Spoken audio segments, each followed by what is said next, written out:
7:01 p.m., July 7th. I will call this meeting of the Radnor Board of Commissioners Community Development Subcommittee to order. And first, I would like to start with the Pledge of Allegiance. So please join me in reciting the Pledge of Allegiance. I pledge allegiance to the flag of the United States of America and to the republic for which it stands, one nation, under God, indivisible, with liberty and justice for all. Good evening, everyone. As I said, this is the Radnor Board of Commissioners Community Development Subcommittee. We have two items on the agenda for this evening: the discussion of the proposed development at 108 West Wayne Avenue, and then the discussion of the Radnor Historical Commission. We have a discussion on that as well. As you can see, I'm the only one of the subcommittee here right now. Commissioner Mulroney, indicated that she will be late, and I guess despite having cleared the schedule for this meeting, we did have something come up, and Commissioner Larkin won't be joining us. But I do want to proceed with the meeting, and Maura said to proceed until she gets here. She expects to be about 15 minutes late. So I do want to commence, and because we have this televised as well, and there has been notice given to the public as a courtesy of this discussion, I do want to proceed with the planned discussion of 108 West Wayne Avenue. 108 West Wayne Avenue has been before the Radnor Planning Commission and will be also before the Zoning Hearing Board next Thursday, a week from today, from this coming Thursday.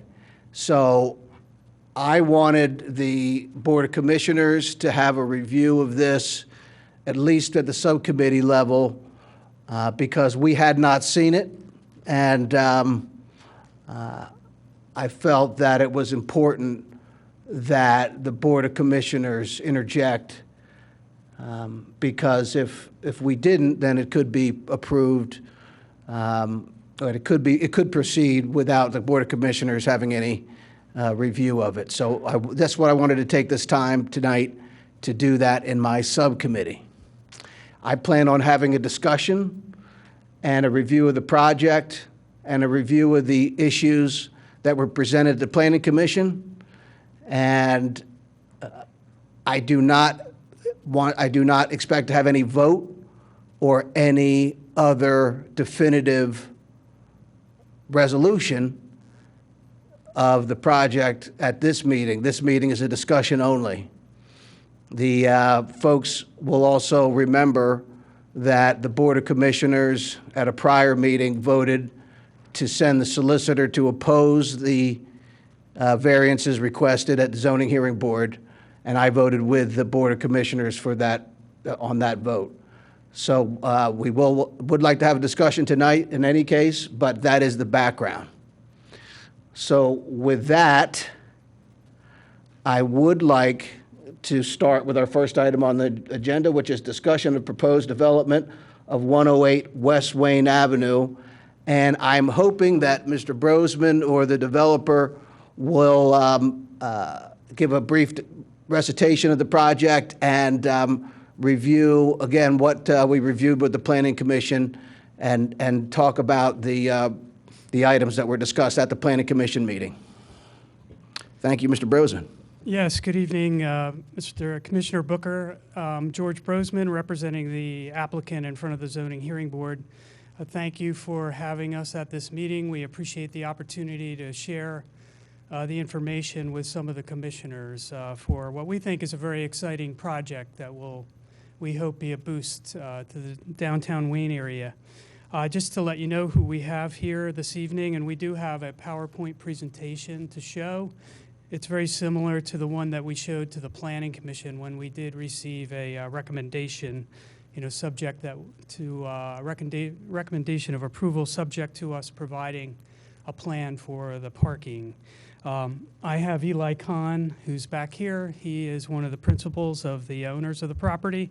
We have Rob Lambert, who's a civil engineer, Frank Tavani, who is a traffic engineer who has done some parking analysis in the area. Wade McDevitt is another principal who's a Radnor Township resident. He could not be here this evening due to scheduling. Rob, do I do this with the arrows up and down? Let me try this. Yes, so I'm going to, after this introduction, Eli is going to come up and walk you through what he envisioned for the property that he purchased, and then I'm going to go over some of the parking issues. But you see here the aerial. This is what some people have called the Wayne Post Office Annex property. It is a separate property. It goes back to the late 1950s or so, early 1960s. And it was essentially an industrial building that was built there. And for many years, subject to a 55-year lease, it had been a postal sorting facility. And it's sat vacant now for a number of years. I do believe there was a temporary use for storage by the Radnor Library. But it's essentially a vacant building that was built for an industrial purpose. It has a parking nonconformity. And my clients are looking to reinvigorate it and make a substantial investment in the property in downtown Wayne, and we think it will be a complementary use. Eli, with that introduction, and I'll come back and talk about the parking at the appropriate time. And Eli, just based on that opening, two questions. One, today, as we sit, does the building have conveyors or other equipment from the post office, or has that all been taken out? No, sir. None of that remains in So the it's building. open, is it open, Just a vacant industrial building. at and this it's point in time. two stories today? It is single story today. There is a mezzanine, a hidden mezzanine that the postal inspectors would come into from the outside to inspect and look over, watch the postal employees that are As there. they sorted. Right. And what's the existing parking nonconformity? So, a brief history of the building. Howard Strauss in 1960 responded to an RFP by the U.S. Postal Service to provide, construct and lease to the U.S. Postal Service what they called an annex or a sorting facility. Construction was completed on this building in 1961 under the terms of a 55-year lease, which expired in 2016, thereabouts. The property was continuously operated during that time by the post office as a sorting facility. As everyone knows, there is a loading, do it over here, there's a loading area that fronts on North Wayne Avenue. There were 6 parking spaces along the southern boundary of the property that face, oh, I'm sorry.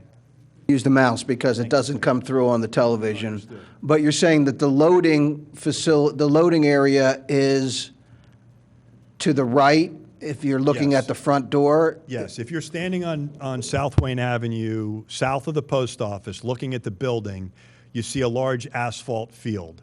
And behind that asphalt field, the face of the building is an exterior loading platform, which was designed for outdoor loading of mail delivery vehicles to bring incoming bulk mail to be sorted before it goes into the post office. And the bottom there is the front door of the post office, the bottom wall to the left? The front door of the post office is right up here. Okay, all right. Where kind of West Wayne and North Wayne intersect. Obviously in 1961, Radnor Township approved this plus or minus 7,200 square foot building. A later addition was put on by the post office at some point to make it a little bit larger. But they approved this building that housed approximately 55 employees, according to the Joe Nugent, who is the current and active postmaster of the facility. So they built and rented this building with 6 parking spaces to house approximately 55 employees in this building. The building, the lease expired in 2016. Temporarily, the owners rented it to the library, which is immediately to the west, as a temporary place to store books at a point in time when they were undergoing a renovation.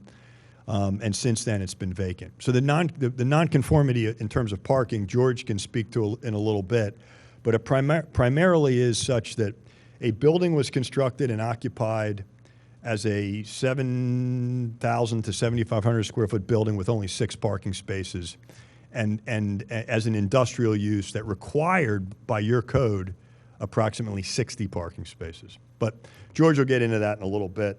I'd like to go through the overall presentation if I could. So we purchased this building early last year. Myself and my partner Wade do a lot of redevelopment work together and independently. Eli, just one question. You purchased it, so the purchase is complete, or is there an option? We own or is the it building. Still, Our partnership, 108 West Wayne Avenue, in partners, I think. in fee? In fee. We own the building. And who are the partners? Is it, Principals are myself and Wade McDevitt. and who's the general partner? I am the general partner. We're co-equal general partners. Okay. Yeah, it's a 50-50 partnership between ourselves. Okay. Wade and I completed a few years back the old Waterloo Gardens project in Devon, which was a very successful project of a 6.5-acre infill site. And I've done office multifamily development in and around the Delaware County for about 35 years. I live in the borough of Malvern. My office is in the borough of Malvern. So when we purchased this building, obviously the first thing we did, and prior to purchasing the building, was to review the zoning code. Obviously, everyone here knows there's kind of almost several overlay districts on this property that actually provide the opportunity for some of the most densest development anywhere in the township. Heights of 55 feet, greater impervious coverage, greater overall density. I think that ordinance was designed or created by the township to assume maybe a larger parcel where somebody might include the post office, maybe the property to the south of this property, and assemble a larger property for the purpose of creating a zoning that would allow somebody to go more vertical. We didn't see the need for that. Wade and I are both local. Wade is a resident of the township. Wade is the CEO of the McDevitt Company, which is one of the world's leading retail real estate consulting firms anywhere in the country or the world. We both recognize the prosperity and vibrancy of North Wayne Avenue over a long period of time.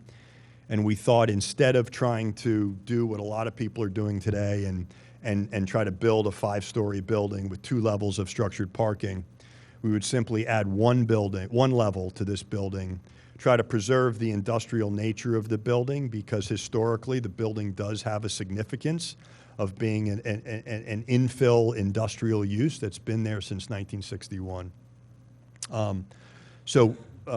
With that said, let me just hit some of these slides. Okay. There we go. So this is a photograph of the existing building. The post office is here. I'm sorry, the library is here. The post office is on the left-hand part of the screen. This is the sorting or annex facility. You can see it was designed as a classic industrial structure that has large windows, a very plain brick facade on this elevation. Street parking on West Wayne Avenue. From that same view is a conceptual plan of adding a second story to the building. It's not a final rendering, but the concept and design here was to preserve the industrial nature of the existing sorting facility, add a complementary second floor to the building that would pay homage to the large windows, the existing windows that exist on the first floor right now, and create an infill office building that would attract users to the walkability and amenities of North Wayne Avenue and Route 30, access to public transportation, et cetera, et cetera. This is the view that I was talking about earlier. This is the view if you're standing on South Wayne Avenue and you're looking west. You're looking at an exterior loading court and a large drive-in door. So in the original 1961 plan, the building ended right here, and then at some point down the road, the post office added this large drive-in door facility. So functionally, this entire facade was a loading facility, and the only parking spaces shown on the original 1961 survey were 6 parking spaces located on the southern border of the property in this direction. You should also note that this is a 0 lot line property existing today, that these 2 loading docks, this white awning or cornice right here, is still owned by the U.S. Post Office. There is a large door that enters into the sorting facility that will get blocked up, but it is a building that was allowed to be built by the township with no setbacks at this location. And this loading court obviously will remain because it's the property of the U.S. Post Office. So this is the proposed view from South Wayne. Looking west, again, you know, we're trying to fill in the loading docks that were there, bring the same large windows that were in the original structure, and creating what you might call kind of a modern industrial chic office building. This is the area where the large drive-in door was in this previous picture, this white drive-in door. That was going to be is going to be the main entrance to the building that'll house a new elevator, which does not exist in the property, as well as a monumental staircase to get in and up to the 2nd floor. Again, we are also proposing a step back on the eastern elevation of the existing building that abuts the U.S. Post Office, where we're stepping the building back in order to create a green terrace effect here. And we're also adding plantings and greenery in front of what was all asphalt and the existing loading dock. This is a conceptual floor plan of the building. And again, as you see, the front entrance where the drive-in door was, which creates a lobby, an elevator, and a monumental stair, creating a very efficient floor plan for office space, obviously large windows on the perimeter, secondary access points, alternative staircases, et cetera, on the 1st floor. And on the 2nd floor, again, elevator and main stair access to, again, a very flexible open floor plan. So we're looking at a building with a gross square footage of about 18,900 square feet, with about 1,500 square feet of that being common area, meaning staircases, elevator shafts, et cetera. The 2nd floor terrace. I'm sorry, could you repeat what's the square footage again? 18,000? The 18,900 square feet is the gross square footage as measured by the township code. The tenanted area is approximately 17,377 square feet. And the common area, consisting of staircases, elevator shafts, and an outdoor balcony area, is about 1,500 square feet.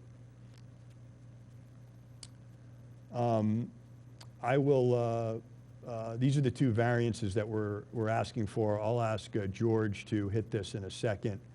I just wanted to kind of show you some of the other exhibits that we have here. What you're looking at in this mustard color is the existing footprint of the building. This area right here is actually covered, so probably should be colored mustard as well. It's not conditioned space, but there's a roof over this area, which is that exterior loading court. The 6 parking spaces that existed in 1961 were along this southern boundary to the property. The actual address of the building is odd because it's 108 West Wayne Avenue, and there's a door right here on the western elevation of the building, right here, that I guess is how the building was originally addressed incident by the U.S. Postal Service, which occupied it. So probably made some sense.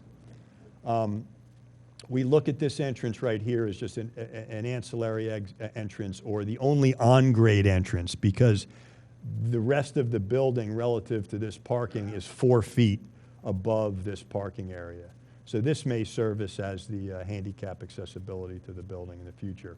You can also see by this exhibit the connection. This is the U.S. Post Office property, and this is that loading connection that is a kind of a zero lot line right here with this property.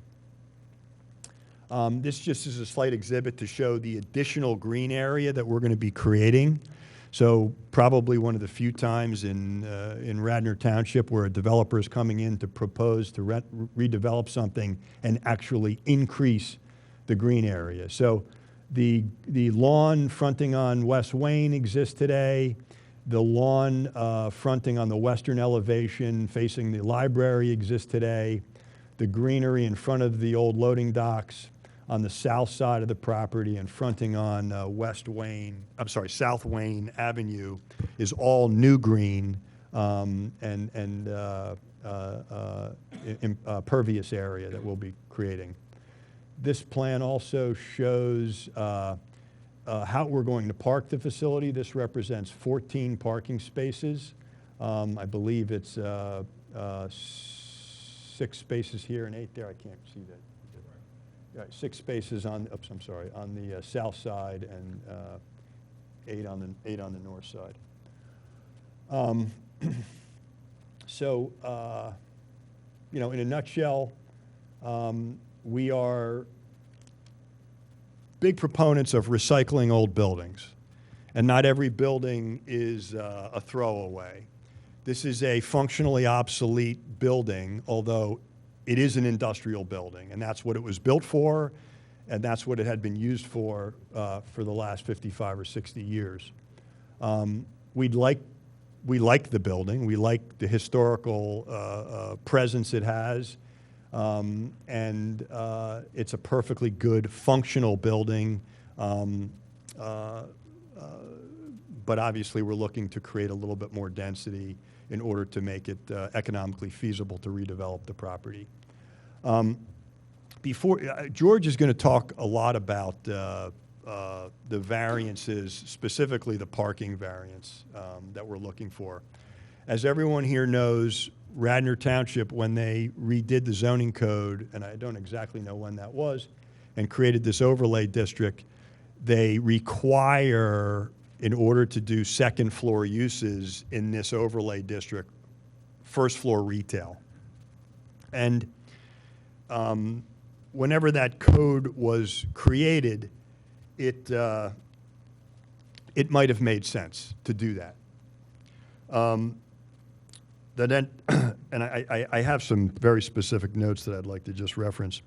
The dynamics that made a great, vibrant suburban downtown has always consisted of a fragile mix of the following things: restaurants and cafes, boutique shopping, personal service type uses, walkable residential to support those tenants and uses, adequate parking, and public transportation. Any one or two of these elements that go away, so too may be the vibrancy of that downtown. For so many years, North Wayne Avenue was the poster child, not just regionally in suburban Philadelphia, but almost nationally. There have been articles written in Urban Land Institute magazine and other publications that talked about North Wayne Avenue specifically, or downtown Wayne, as this perfect mix of all of those elements. It's really quite incredible. It's a place that has successfully maintained this balance, this delicate balance of these uses for over 100 years. Every Main Street district on the planet at this point in time, standing here right now on the 7th of July, 2020, is under attack. If you were not an online shopper before COVID, my guess is everyone in this room has bought things online. I have a 90-year-old father who now shops, gets his grocery delivered online. If the devastating effects of online shopping wasn't already the biggest threat to Main Street America, the post-COVID area certainly will be. Downtown Wayne is under attack. 4 months into the COVID area, storefronts are empty. On the way here, I just took a quick inventory on Route 30, and although North Wayne Avenue still remains largely occupied, there's approximately 25 to 30,000 square feet of vacant retail on Route 30, not on South Wayne, not on West Wayne, not on the little side streets up off of North Wayne Avenue. There's 30,000 square feet of vacancy. The old Lululemon store, the old liquor store, the antique store down from the just west of the theater, the large building just west of the Starbucks, La Ponquidone, the Wayne Sporting Goods store, the former Bang & Olufsen store. And we're only 4 months in, folks. So, and in deference to Wade McDevitt, my partner, who can speak so eloquently about what's happening on a national perspective in the retail environment, this is a crisis situation, not just for Wayne, but everywhere in the country. I am 100% sure that in the next 12 months, there will be vacancy on North Wayne Avenue. Now and into the post-COVID area, main streets like downtown Wayne will have to consolidate and fight like hell to survive. Side streets and peripheral stores on the outside will fail, consolidating the shopping and dining experience into the very center of the shopping district will be critical, as not to dilute the shopping experience. One of the great things about coming to Wayne, and I live in Malvern, and my wife and I routinely will drive into Wayne or take the train from Malvern to Wayne, which is always great because you can have an extra cocktail and take the train back, is when you walk North Wayne Avenue, you're not walking past vacancy. You're not every single storefront has something for you to focus on. Finding ways to feed the surviving downtown into the future with customers will be vital. Those customers are people who are living nearby and walking, obviously people who are driving and walking, and businesses that support the day-to-day. Friday, Saturday nights, as all of you know, North Wayne Avenue has never had a problem filling restaurants and having a vibrant downtown scene. Monday through Friday during the day, what really drives that, or what can continue and help to drive that? It's more employment and employees working in a walkable proximity to North Wayne Avenue. Our proposed project does exactly this. By allowing office versus retail on the first floor, we both don't further dilute the retail zone, and by allowing office, we provide more customers during the week to walk, dine, shop in downtown Wayne. Our proposed tenant for the first floor, whom I can't announce at this point in time, obviously we don't have an approved building, is already an occupant in downtown Wayne. And they need larger space, which is very fortunate. If this space does not become available, that existing company may move out of Wayne. Our proposed second floor tenant is currently not a Wayne company, but wants to move to Wayne because of the walkable access to all of the Wayne amenities. The shopping, the dining, the banking, and access to public transportations. Again, providing customers and not diluting the existing retail base. The idea of promoting and requiring first floor retail on South Wayne Avenue and extending the retail district might have been a good idea 3, 4, 5, 6 years ago when this zoning was created. Today, it is absolutely, in our opinion, the wrong strategy to help combat the degradation of retail uses going on across the country and across the globe. Again, my partner Wade is an expert in retail. He travels the world consulting large tenants on how to expand and large retailers or retail landlords on how to fill their space. And he's spending most of his days today trying to console retailers on how to survive this environment moving forward, and consulting landlords on how to reposition retail assets that have no use no viable use looking into the future. So we're asking for, I think, 2 relatively small variances. The use variance to me is very simple and very clear in terms of what is needed in this township, and I think you might hear some from other folks here tonight who have more of a vested interest in the retail environment in Wayne. This is the last place we need to create more retail.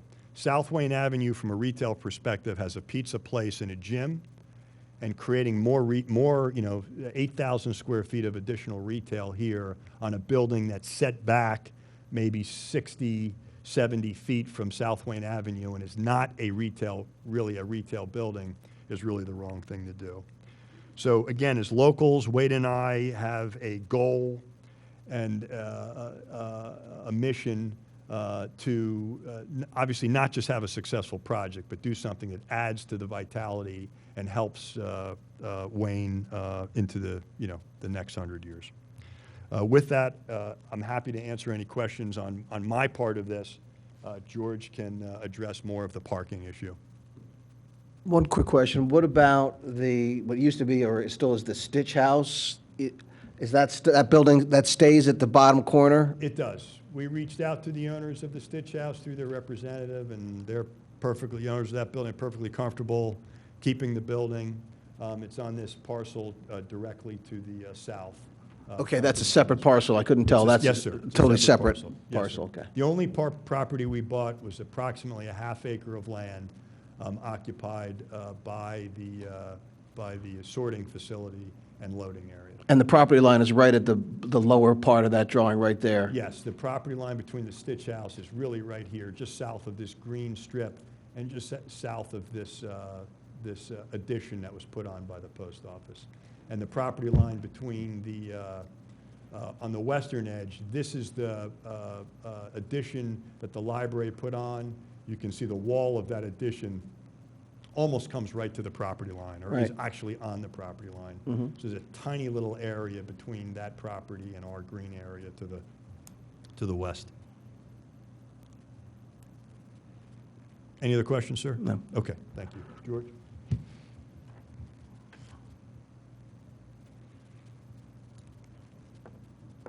Thanks, Eli. Let me see if I can find the slide with the summary of the relief again. So we have filed an application to the Zoning Hearing Board. Basically, 2 areas of relief. As Eli mentioned, the property is in the Wayne Business Overlay. And then within the Wayne Business Overlay District, there were 3 special use areas, or these other overlays that Eli referenced. And we're in the South Wayne Overlay. And it's an interesting question. Eli called it a use variance. I'm not sure it's a use variance, but to be conservative, we'll call it a use variance. You're allowed to have office in the Wayne Business Overlay District. It's just allowed on the 2nd floor. So we need relief to have the office on the 1st floor.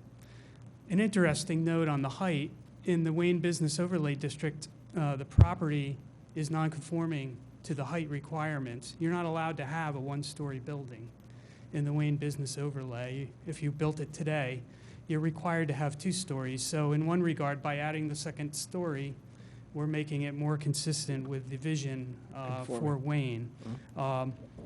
So we think the office use makes a lot of sense. It's already permitted on a 2nd floor. Given the unique configuration of this property, down South Wayne Avenue with the setbacks hidden behind the post office. We don't think it makes sense for retail, and if office is allowed on the second floor, it makes sense to have it on the first floor. Prong 2 deals with parking. There's a part of the Wayne Business Overlay ordinance that says you shouldn't have parking between the building and the street.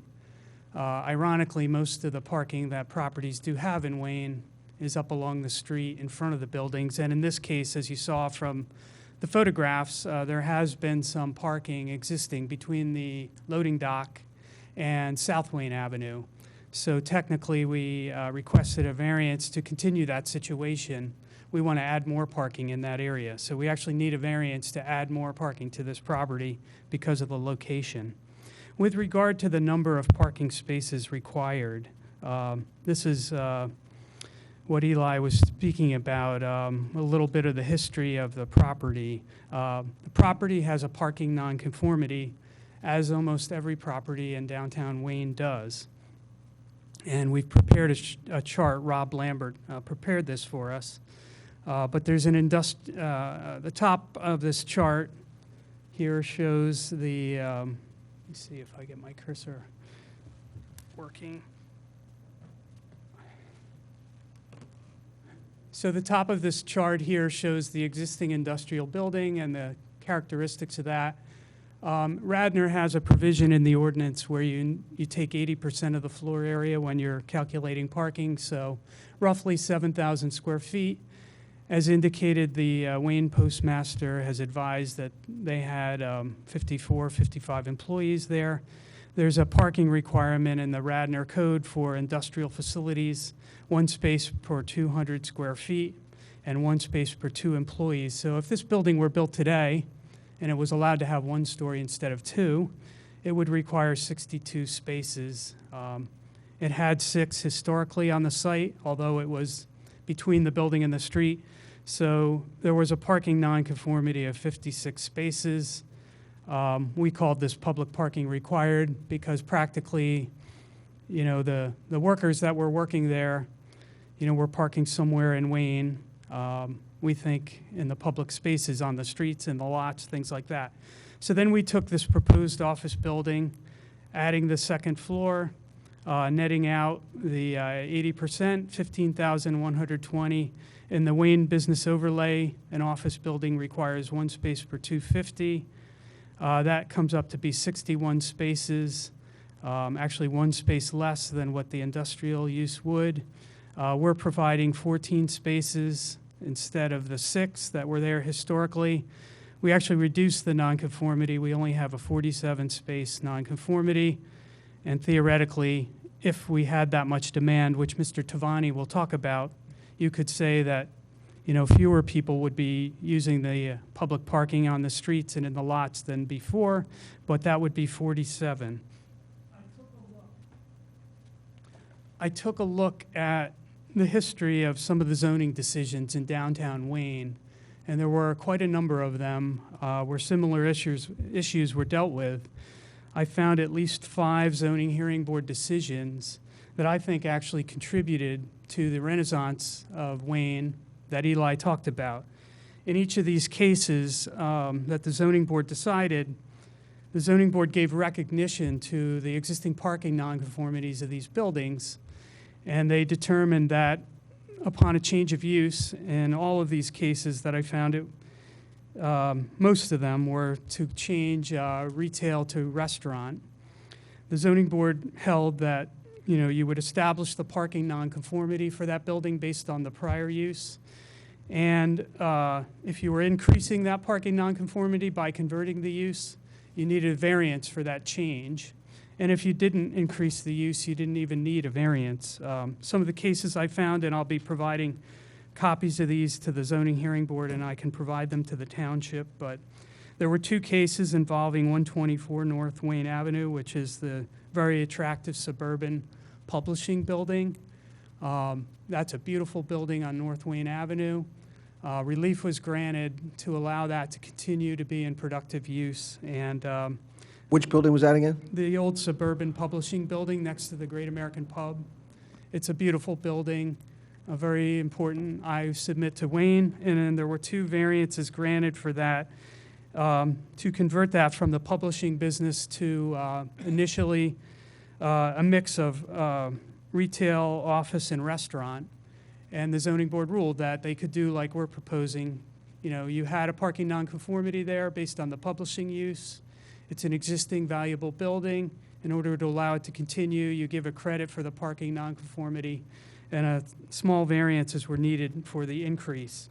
So there were 2 cases involving that property. There was a case involving 131 North Wayne Avenue, which I believe currently is the Elegance. That was decided in 2006. That was a cheese alley, it was called. It was a retail store. And that was converted to a bakery and restaurant. And the zoning board granted relief because to do that, there was a slight increase in the parking nonconformity.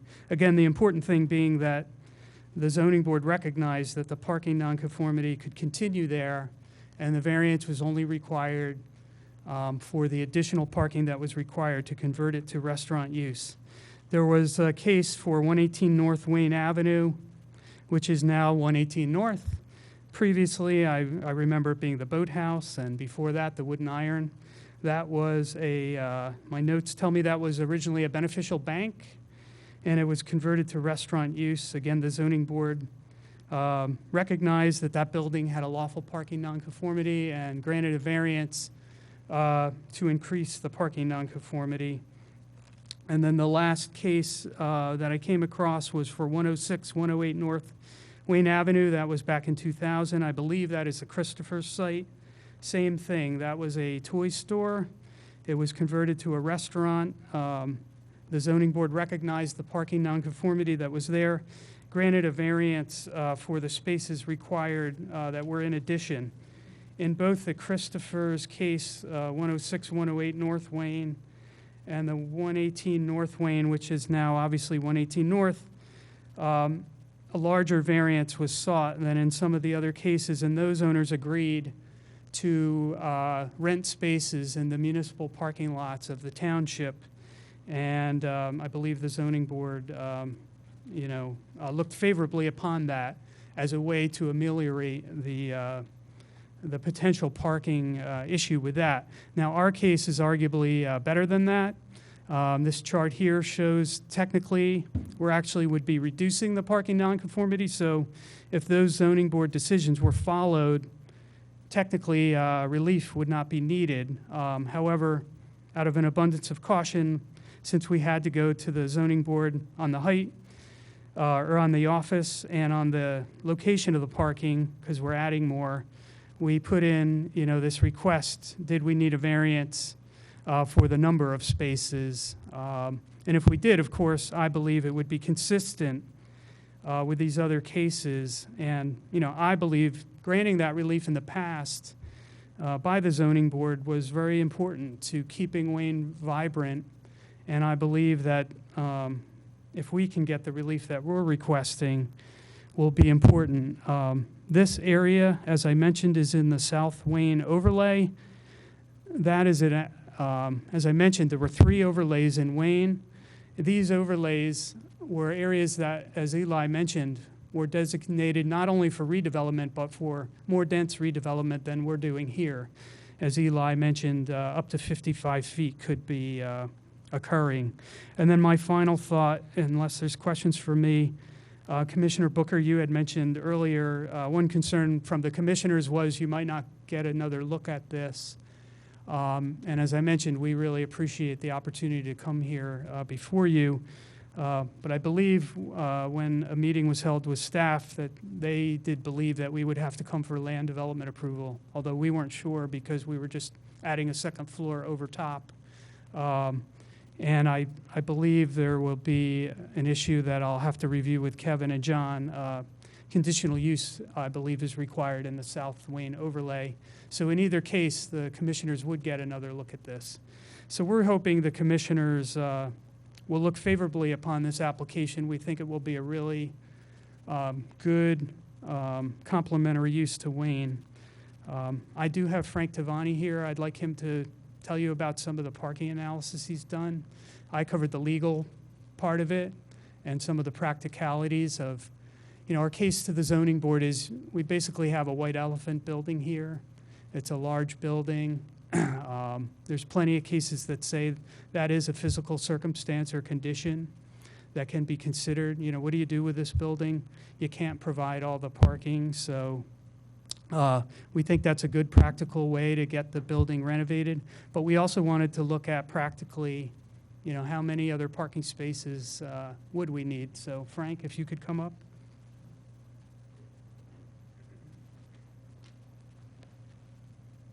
Thanks, George. I'll be brief. I prepared a study. Fortunately, the study was prepared 2 days prior to the governor's declaration of a COVID emergency, and found that there were a number of available parking spaces throughout downtown Wayne. I also consulted the ITE Parking Generation Manual, which was just published in its 5th edition early last year, and found that for an office building of this size, approximately 42 parking spaces is the predicted peak parking demand. And as you heard from earlier individuals, and you can see on the screen in front of us, 14 spaces are provided on site. If anyone places the same credence in ITE as I do, that means that there should be about 28 spaces that will be looking to park elsewhere. I surveyed 5 distinct zones within a 1/4 mile radius of the site. That represents a 5 or 6 minute walk, which is reasonable for office patrons, and found that, for example, the on-street parking, which is closest to the building, basically right in front of the building, is currently designated as 10-hour, 50-cent per hour public parking, and there were typically between 24 and 26 parking spaces available in the middle of the day, both on Wednesday, March 11th, and Thursday, March 12th, which again were the last normal business days and school days prior to the COVID declaration. So just that one zone alone should be enough to absorb the parking that may spill over into the community. And of course, that's assuming that the parking demand would be entirely addressed by vehicular trips. As you heard from George and from Eli, what's so wonderful and unique about downtown Wayne is that it's a very diverse, vibrant area. There's actually a lot of residences that surround the site. It's possible that some of the people who work here could in fact walk to the site. There's also an abundance of mass transit that's provided, both in terms of bus and train. Even if that only amounted to 10% of the trips going to and from the site, that means that the overflow into the surrounding area would be on the order of maybe 20 parking spaces at the peak. And there will be times during the day where it will be even less than that. So it's certainly not going to have a tremendous impact on the parking situation in downtown Wayne if it were approved. Oh, I'm sorry. So I'll look at this slide first. This is figure 4 from my report. This shows the 6 different zones that I surveyed. Again, these are all within a 1/4 mile radius of the site. Looking in the upper left and going in a clockwise fashion, Zone 1 is where the municipal lot is, close to South Bellevue Avenue. And that all the parking that you have to pay for is all 50 cents per hour. And I only surveyed sites that provided up to 10 hours of parking. Any 2-hour zones were ignored. So I first looked there, and on the other site north of Lancaster Avenue was closer to the train parking, which is Zone 2. But again, the bulk of the parking demand will probably be in the immediate proximity of the site, Zone 5 being on South Wayne Avenue itself. Zone 6 and Zone 3 are also on-street parking, which is presently free. Going back one page in my report, you can see at the bottom, I surveyed 4 different distinct times, one at approximately 12:30 on Wednesday, March 11th, and again at 1:30, and then the next day in the mid to late morning. And you can see in the 2nd, 4th, 6th, and 8th columns, these were the empty spaces that were available at each of those respective times. This is significantly greater than what the expected spillover parking demand, which again might be 20 spaces, would be on the neighboring streets and neighboring parking lots. Thank you, George. I forgot.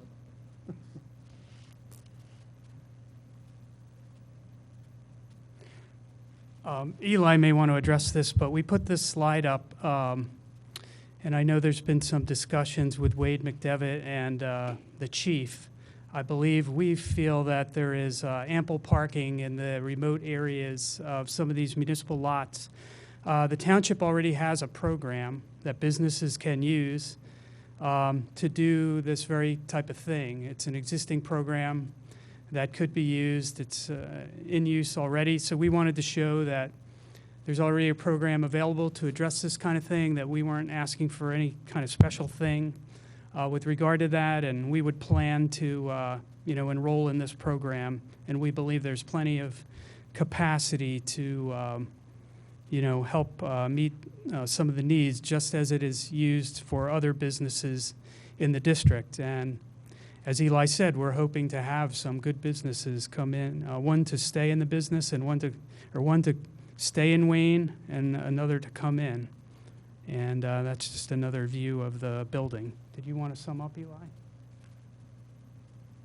Thank you, George.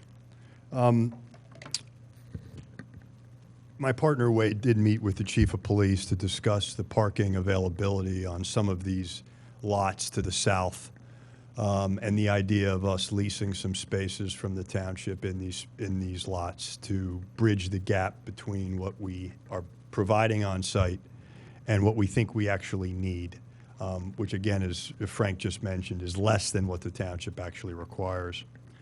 And the result of that was they agreed with us and believe that there is adequate spaces there to create allow us to lease some spaces similar to what the library does. I do want to say that downtown Wayne is such an incredible place, and we have this large vacant industrial building. We want to spend a lot of money here, put a substantial investment, and provide a place that can generate some customers for North Wayne Avenue. If I can, I implore the township not to send their solicitor to the zoning hearing board to object to this. We're asking for two minor variances: a use variance to put office space on the first floor, where retail should not be, and I think anybody in today's world, from a retail real estate perspective, would agree with that. And you may hear from some folks here tonight that would also agree with it, who have a stake in downtown Wayne retail. And we're asking for, I don't really even think, we're asking technically for a parking variance. But if the post office wanted to bring in a new sorting facility and fill this with 55 people as they did, we don't need any variance. And if it's not a sorting facility for the U.S. Post Office, it could be an Amazon facility or some other facility, and no parking relief is required because there's an existing nonconformity there. Your current code requires a single-story industrial building of this size to have 62 parking spaces, which, by the way, is crazy. It requires more parking than most retail uses require, but that is your code. So I ask that, if there's any way that the board does not send their solicitor, because in today's world, this is exactly what should be happening on this property.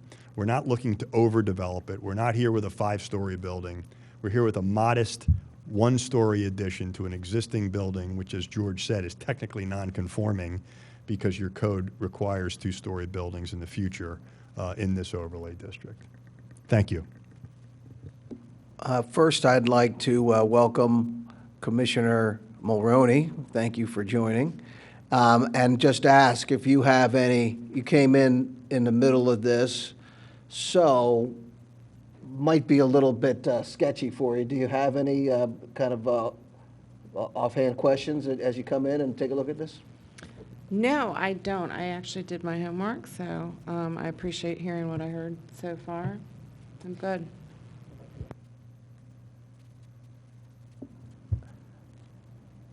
So I appreciate the presentation as well. As far as the action of the Board of Commissioners, that's already been taken, and so the vote is as it is. So as it stands, there was a vote. The Board of Commissioners has agreed and asked our solicitor to come and to oppose this the variance. And the parking, I think, is a major issue. I am surprised to hear that the police chief was certifying parking spots. I don't know, maybe I'll talk with Bill about that offline. But I do know that parking is a major issue in the area, and I also would say that if UPS or Amazon or somebody came in to use that as a parcel distribution, I think that they still would need to come before the board as a change in the operator under the code, even if it was a non-conforming use in the same manner. I think they still would need to come, wouldn't they? That is correct. When you have a non-conforming use and you change to another non-conforming use, even if it's the same use, it's treated as, and it's a different occupant, it's treated as a non-conforming use, so they would require a special exception. So I think that they would have to come. So I would negate that comment. The other issue is that we haven't been operating as a parcel distribution or as a sorting facility for some time, I guess. You said the lease ended in 2016, but when was the last time we had operations there? Does anybody know when the post, it's been much before 2016, wasn't it? I'm not sure I heard tonight that it was 2016 is when the lease ran out, but I don't recall a heavy use being in there from the time I came in 2012. It seemed like it was a skeleton use. I haven't seen anybody use that loading dock in my 20 years. Steve Orsini, do you have any thoughts on that? It was in use because that's where I used to have to go to get my mail when I was on vacation. But I would say within the last 5 years, I don't know that anybody's used it. Like I say, the applicant had noted the library used it. They rented it for temporary storage during the construction phase. So it's been some time. And as far as the township, there's the township lot that's down there, just to the south of this facility on South Wayne Ave, at least. So aren't those spots basically used all the time, right? Aren't they full? Isn't that a full lot? We were going to repave it this past year. I don't know the status of that project. That's a upcoming stormwater management project, but the row of spots closest to the stitchery was the board gave that to the Radnor Memorial Library. So that first row, I think it's 11 spaces, that's accounted for. I don't know that it's full all the time, and maybe Mr. Tavani has some data on the South Wayne lot that you could provide to our commissioner, please. Before Frank speaks, I would just note that even though the building has not been occupied since the library occupied it for the warehousing of books, it's been continually marketed as an industrial use because that's what it is. And we would assert from a legal perspective, even though the existing use is nonconformity, it has not been abandoned. The building may be vacant, but the owner had a for lease sign, and again, that's the position we would take moving forward. And understanding that we may need to come back in and get a special exception, but getting a special exception for an industrial use that's been an industrial use for a building that was built as an industrial building, from my perspective, is not a tough hill to climb. Thank you. Commissioner Booker, if I could jump in just real quick on two quick things. First of all, Chief Flanagan briefed me on that conversation regarding the parking, and he made it clear to me that it was an informal conversation, and he was addressing questions in a speculative kind of what-if scenario. He certainly was not certifying any parking numbers or availability. He understands that there's a process that this has to go through. Again, he was just trying to answer questions coming from the applicant and not reaching any parking agreements. So I just want to be clear on that. Second thing, with the actual utilization at South Wayne Lot, since the installation of the kiosks, we can identify utilization per spot through the kiosk system. I think what we're going to run into over the last couple of years is that the parking lot was pretty much shut down for a year plus during the library construction. And then 2020 is obviously going to be skewed as well due to the shutdown of activity. So we might have to go back a few years, but that's something that we can pull administratively if needed.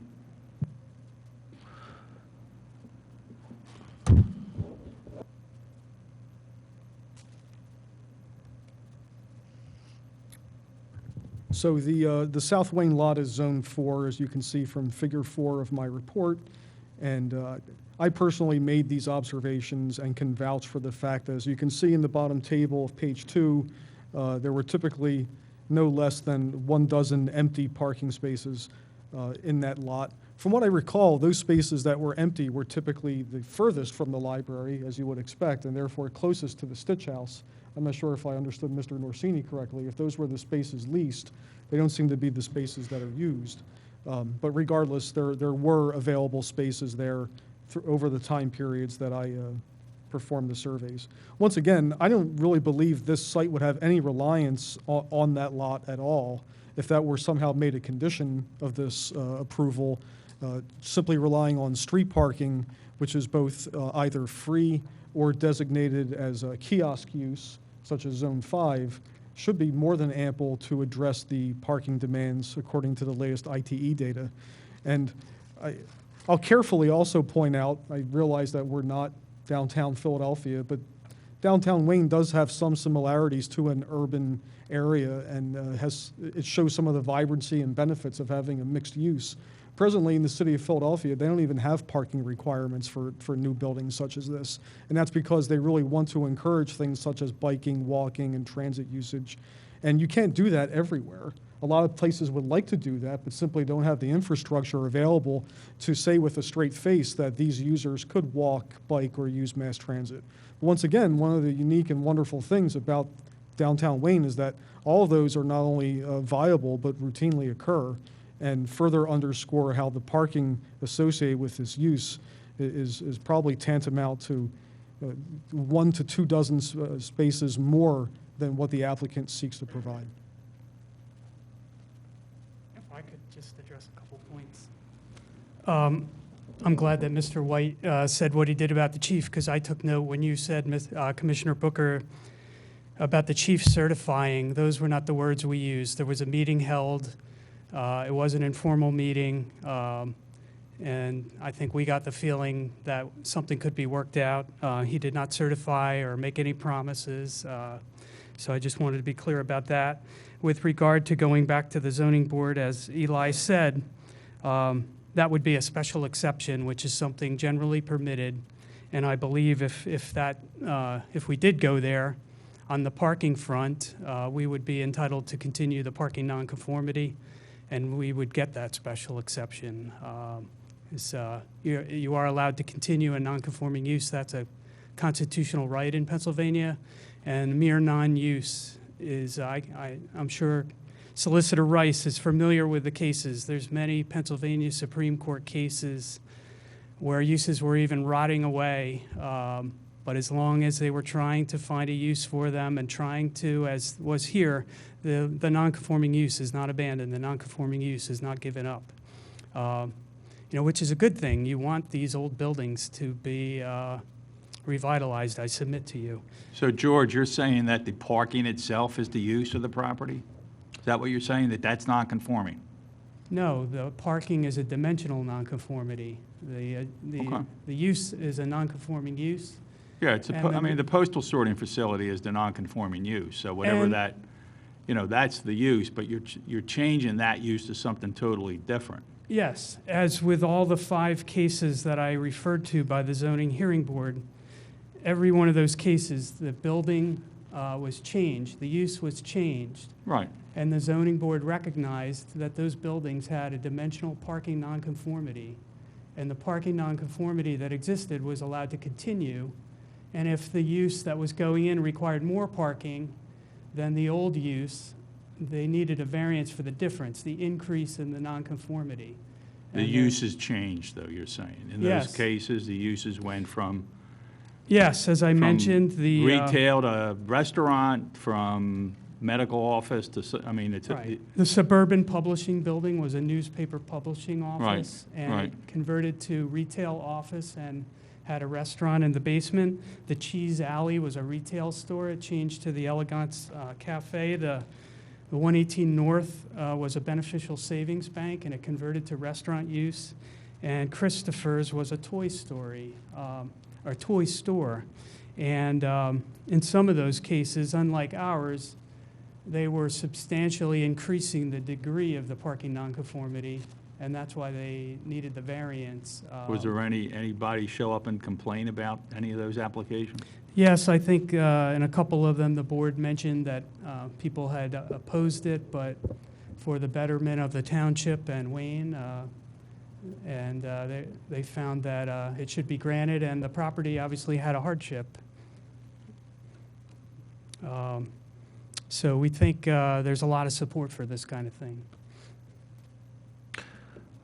One question I would have, Attorney Brosman, why not simply build the parking? Parking is a problem in the area, and stormwater is also a problem in the area. There's flooding right in that area as well. So I don't think anybody, I think people want to have the building, have that be a viable site, and I'm not opposed to that. I don't think anybody is, but there is a parking requirement. Why not build the parking? Well, it's like many of the businesses in Wayne. You can see, here's an aerial. This is Route 30. Here's South Wayne Avenue, North Wayne Avenue. This property is one of probably a few that does have some space to add parking, which we are doing. But there's simply not room on the site to add the parking that is required, just like most of downtown Wayne. That's how a downtown business core, most of them are like that. And there's simply no space to put it. Here's the West Wayne road. Here's the building. There's this little bit of green space that we're preserving. You have the library next door. And then here's the other photograph. This is the property, the old loading zone. This is the only area that there is. And like I said, bigger than many of the ones in Wayne. I also should note, following up on Frank Tavani, one of the Planning Commission members who lived in the area, remarked that there were many on-street parking spaces available right on West Wayne Avenue. So we have that, and as I said, there's also this program that the township is doing right here. In addition to the spots that are already available, you have this program, which would bring revenue to the township, so it would be a real win-win. Existing program. Can I ask you, I may be playing catch-up on this one, but you said you are adding parking. What is the current number of parking slots in the Sure. lot now, and what are you adding? This area here, Eli Kahn mentioned originally, this was a pretty active loading zone here, so the trucks would come in and out here. On the 1961 plan, when the building was built, we think, there were 6 spots shown here. On our proposed plan, since this isn't a loading zone anymore, we would stripe out additional spots in front of the building and on the side here, and we can get it up to 14 spaces, more than doubling the historic amount of parking. Here they're shown along here. And we can also add a little sidewalk and a little bit of green. So it'll be very nice. But as you can see, the property's irregularly shaped, kind of narrow. The building occupies a large part of it. We've taken all the space we've had and fit in all the parking that we can fit. So you're using the existing space that kind of looks like a parking lot now, that was the loading zone, and just, putting space lines enough that it counts to 14. So That's it would be right. 14 now, as the building is. You could probably get 14 slots in there. You're just going to repave it, make it nice, and put 14 slots. It would look nice. It would have green. They would actually be striped, formalized spaces. So I'm going to pause. You're not actually adding spots, you're just redoing that area for parking, and you think you can get 14 there? Right. We're not adding paving, but we are adding parking Yep, because these were access to a loading dock. got it. Thank you. You're welcome.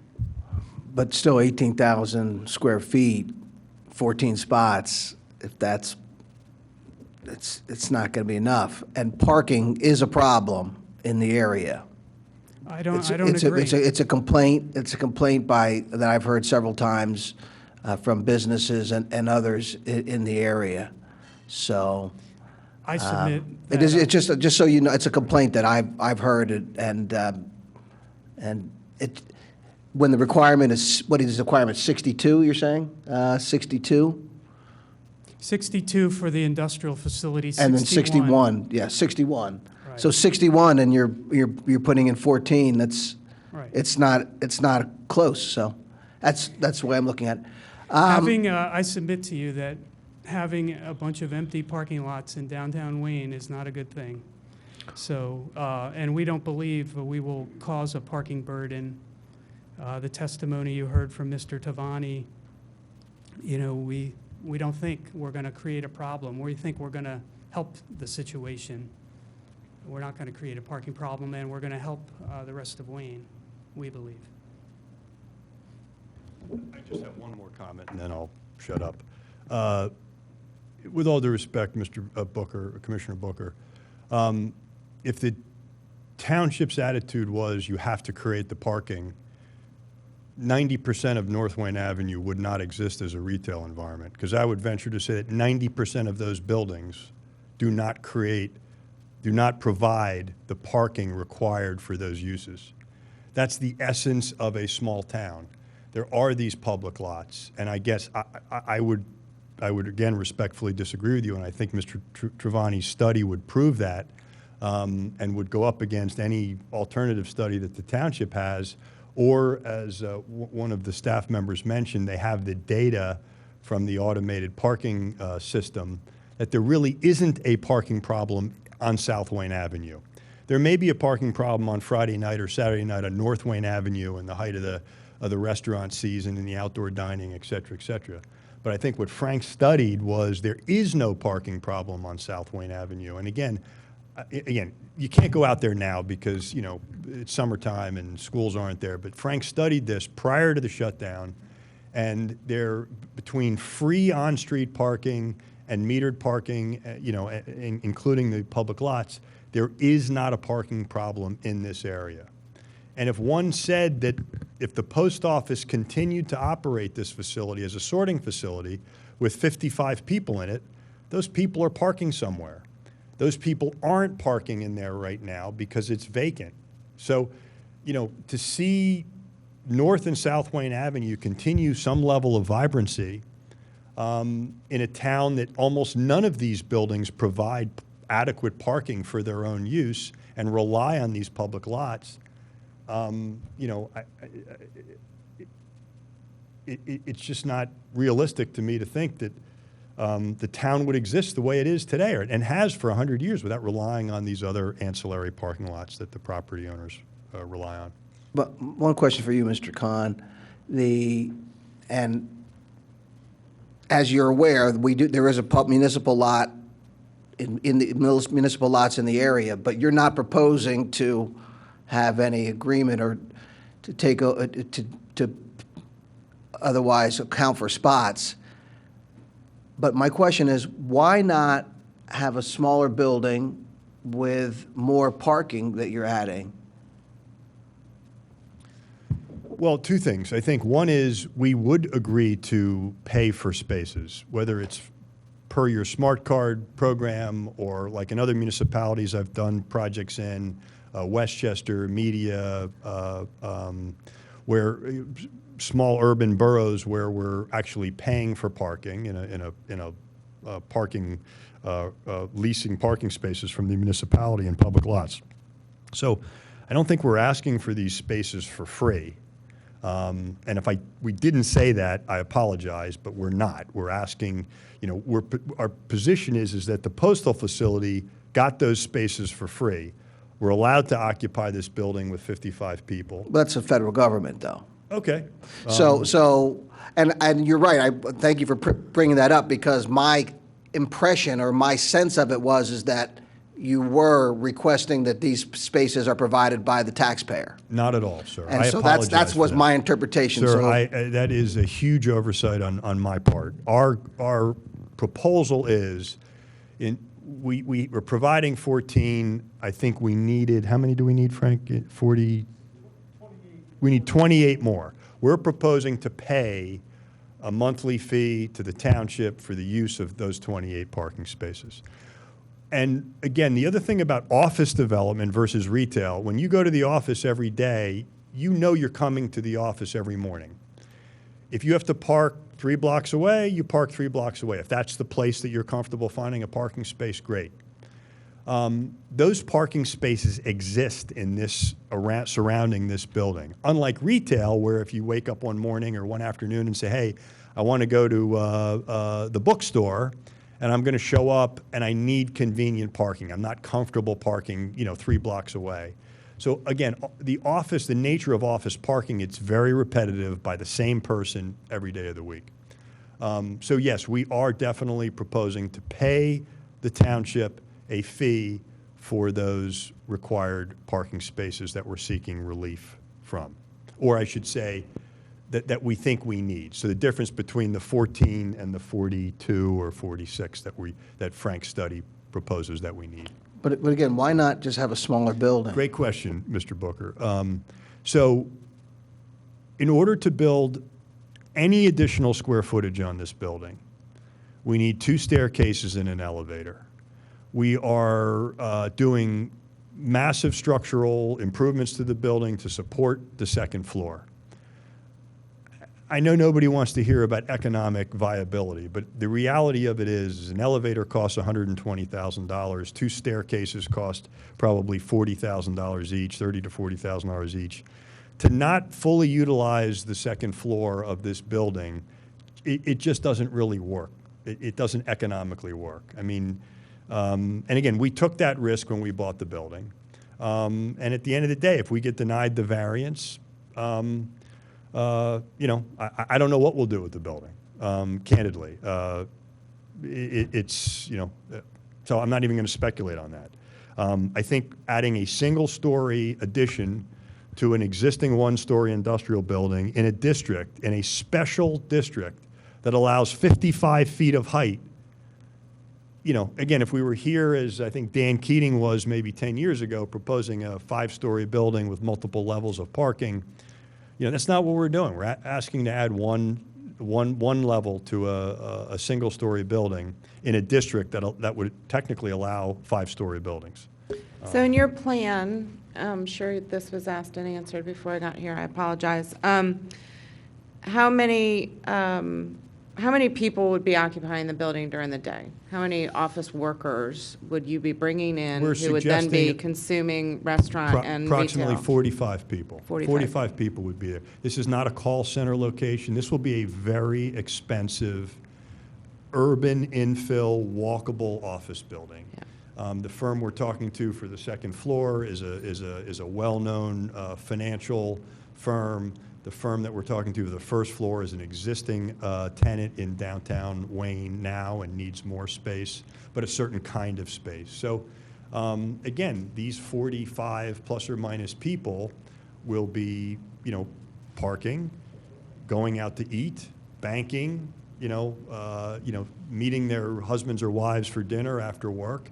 And that's why going forward post-COVID, the idea of walkable office space with access to public transportation, in my opinion, and I own about 1.5 million square feet of office buildings, is the only office space that's really going to survive and flourish into the future. I'm finishing this month a building in downtown Westchester on a property that I purchased from the county, Chester County, the old Mosteller Annex property at the corner of Gay and Church Street. It's a 4-story building surrounding a public plaza. It has 0 parking spaces. I leased 52 parking spaces from the borough of Westchester, a block and a half away to the north. Since November of last year, we have signed 4 leases for the entire office building. We have 1 retail space leased and 1 retail space vacant. And every single tenant that's moving into this building is paying record rents for a building simply because it's in a walkable urban environment. So employees are desperate in a post-COVID era to find office space that's relevant and amenitized for their employees. And that's exactly why this building really wants to be that and not more retail. And another question, a little bit, again, to the parking. This property is close to a lot of residential. I know there's schools there and the post office, but you're a block or two off of some residential area. Does anybody on the staff or Commissioner Booker, do you have any knowledge about complaints from those close neighbors about parking on their streets? Do they get spillover? Do you hear anything from that neighborhood? Commissioner, I'm not aware of anything. Nor I. I will tell you that one of the planning commission members who lives right there, who was, I unfortunately don't remember his name, made a very public comment on the Zoom planning commission meeting that he sees no problems with parking in his neighborhood. And he's somebody who you would expect if there was a problem, he'd be the one screaming the loudest. So I live in a much different part of the township and go into downtown Wayne for the reasons most people do. Understood. Dining and shopping and going to the library and other things. And I have to admit that part of the neighborhood does not ever give me a problem in parking. Okay. Thank you.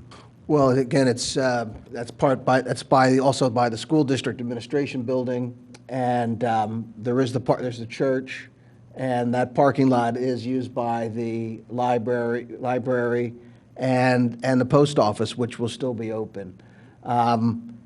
The businesses that used to be the Watch, and now it's a pizza place, and New Wayne Pizza, that area does have issues with parking, and so that there is still some of those businesses and others. So I have heard multiple complaints about parking, and really the Watchworks left that site because one of the issues he cited to me was parking and various issues with the changes in Wayne.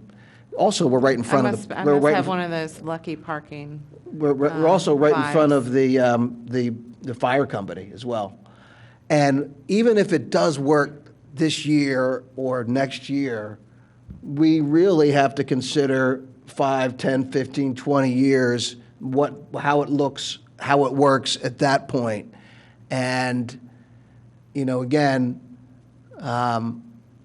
this is a discussion, and I appreciate getting firsthand recitation of the issues. But there's not a vote. We don't have a vote on this right now, and Commissioner Mulroney and I have no power to change anything that's been voted on in the past. Thank you. At this point, I'd like to open it up, unless Commissioner Mulroney, you have anything else? Any staff have any additional comment? Any parking? I'd like to open it up for the public, and/or if there is anyone else that Mr. Khan would like to bring forward. Hi, Ken Kearns. I'm going to wear a few hats here in support of the applicant. The first is the board of the WBA. Speak into the microphone, Ken, The board please. of the WBA does support this project for a number of reasons, which were laid out here. This location in particular, to have a development like this that is smart, we don't need more retail in the borough right now in the district. The fact that you're putting office users here complements the timing of the parking challenges that we have. This particular location is not one of the most challenged parking areas that we're dealing with, which you hear the complaints about. That's really, as we discussed, the North Wayne kind of happy hour on timing. Also East Lancaster and Yes, but the challenge is School Lane is also. But where the municipal lots are located for the North Wayne parking lot in particular is the one that's challenging just because of the traffic pattern there and the proximity to the restaurants. This site, I think, office-wise, for the WBA, obviously our goal is to bring in business to Wayne.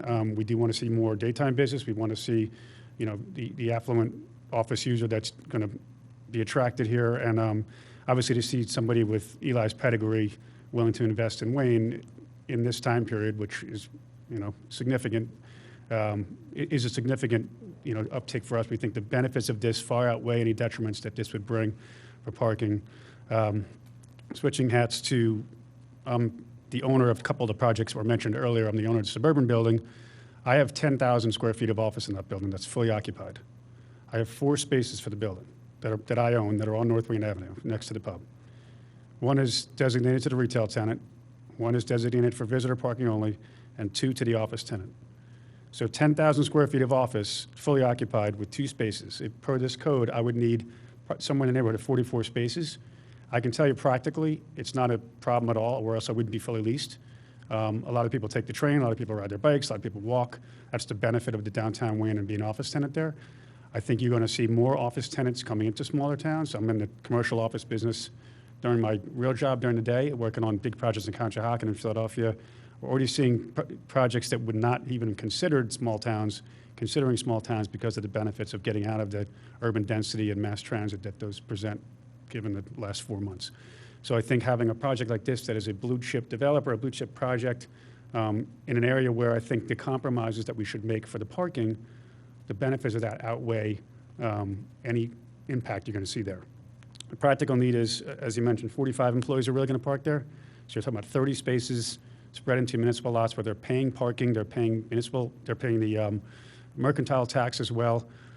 We're dealing with a lot of closing storefronts. There's more on the list than Eli mentioned. Same goes for the office market here. So I'm worried about having parking spaces, having people to fill parking spaces. This is something I think is a compromise we should make to, continue to help the other businesses in Wayne flourish. And then the third is at 118 North, obviously as a restaurant owner in town, we all want to see the daytime traffic pick up. It helps extend our hours. Obviously, we're dealing with a crisis now, but even during, we're going to lose a lot of these restaurants. We've already lost a handful of them. There's more that I'm aware of that are on the ropes and are asking for how we can help. Projects like this help all that. So I think this is something that we should really consider these compromises. I think the zoning code's a little out of whack, practically speaking, with regards to parking, and I'm an owner that can tell you the reality of that on a daily basis. So I think for those three, that WBA and myself as a friendly competitor and also a business owner in Wayne are all in support of the applicant for the waivers requested. Thank you.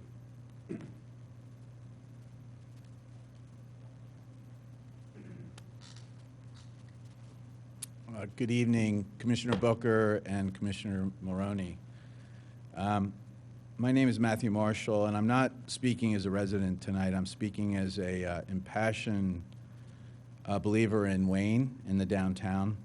For the record, I am acting as an expert witness to this application, having spent time not only as an 8-year planning commissioner, but also on the Board of Commissioners. My qualifications are a 30-year provider of consulting services to developers, corporate occupiers, since I was licensed in the Commonwealth 30 years ago. So I come here with not only the perspective of a resident, but also of someone who has seen the striking differences in what's happening in development pre and post-COVID. We spoke at length about the parking, and I've been a part of that discussion for probably 15 years. I think until the township is willing to step up, create some structured parking like they have in Princeton Borough and Media, and solve some of the stormwater in South Wayne, I don't think there's any developer in the world who's going to try to take that challenge on themselves. So that's all I have to say about the parking. But I do want to take some of you back in time in Radnor. So we talked about the 1961 sorting facility that sits at the post office. There's only been 2 similar uses, I believe, in the township. Back in the 60s, Walter Annenberg, when he was the CEO of TV Guide, had a comparable use at 250 King of Prussia Road, which I believe, Mr. Booker, is in your ward. That space, as you know, is now being replicated across the street, and Penn Medicine has found obviously better quarters to do their work. Not my favorite project. No, I know that, but the reason I bring it up is because that sorting facility, which was in the TV Guide building, the original headquarters, is now used, as far as the last time I was in the room, it's for storage of obsolete office furniture and equipment. So I guess my point is both of these manufacturing uses are not conforming to a walkable village or commuter neighborhood like Wayne. Many of my professional experience lead me to talk periodically, obviously, as a resident, and most of the staff know me, so I don't have to go into that. But I do want to make sure that everyone is aware of what's going on post-COVID and what's going on within the town of Wayne and the Wayne Business District. We have not seen a challenge to sole proprietor retail in the 55 years I've lived in Radnor, but in the 70s it was close, and I think with the exception of Stephen Norsini, many don't remember, but there was a time in the 70s during the oil embargo when we were in a retail blight. And if anybody remembers the Harrison's department store on the west side of Lancaster Avenue, all the way down to Woolworth's, which is now the Gap, most of that retail was vacant, and it didn't come back for decades. My fear is, and I'll just give you some data points recently, that is going to happen again in Wayne. I think what's going to happen is you're going to see a lot of vacancy. We've already known through public record that Wayne Sporting Goods has closed, struggling with the online retailers. LPQ filed for bankruptcy. There was a private equity firm in May of 2020 that bought 100 of those outposts for $3 million. 100 LPQ locations for $3 million. I would guess that Eli Kahn is going to spend about that or more on the project on South Wayne Avenue. Chili's restaurant, public record, closes 17 violations, and that, I believe that restaurant is permanently closed. Going back to Lululemon, CNBC reports 7 remaining Lululemon stores closing, including the one in Wayne. My point is that there could be a blight here that none of us can anticipate. I think what we're seeing with this application is a relatively minor waiver variance. I think in the grand scheme of things, based on the applications we've seen over the last 10 years, this is minor in comparison, and it can be solved. There is surface parking that can offset the ordinance. So in closing, I'd just like to tell you all, and I'm seeing it firsthand, and I know Ken Kearns as well as a professional, we are about to see the decline in retail like we've never seen in our lifetime. And I would just encourage you to think about separate uses in Wayne that will create the village feeling and more walkable downtown. And I would just give that analogy back to you as I related almost 60 years ago. There's no sorting facility in Wayne anymore. There's no sorting facility at the TV Guide building. It's time to change the use, and this, in my opinion, is the highest and best use for this property. Thank you.